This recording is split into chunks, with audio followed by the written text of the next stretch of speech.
नमस्कार, आप देख रहे हैं हिंदुस्तान की समस्या और मैं हूं आपके साथ ज्योति कनौजिया। आइए नजर डालते हैं खबर की ओर। हिंदूवादी सनातनी नेता श्री राजू चंदेल ने आज जम्मू में पत्रकारों से बात करते हुए कहा कि आज चीन द्वारा हिंदुस्तान में कोरोना महामारी का दादा बाबा वाला वायरस भेजा है, जो पूरे देश को खांसने पर मजबूर कर रहा।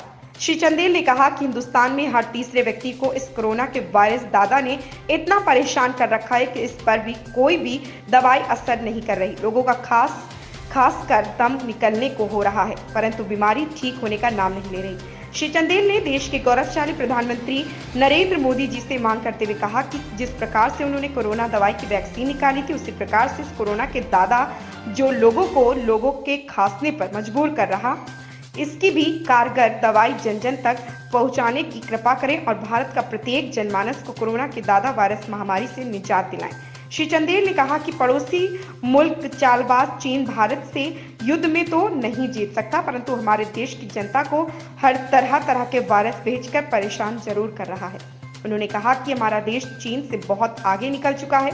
आर्थिक रूप से, हथियारों के मामले में, रक्षा क्षेत्र के मामले में भारत चीन से बहुत आगे निकल आया है और उसके यहाँ से तमाम देसी विदेशी कंपनियां पलायन कर रही और भारत में अपनी कंपनियां ला रहे। इस बात का बदला लगातार भारत से लेने पर लगा हुआ है, लेकिन भारत चालबाज चीन के सामने नहीं झुकने वाला।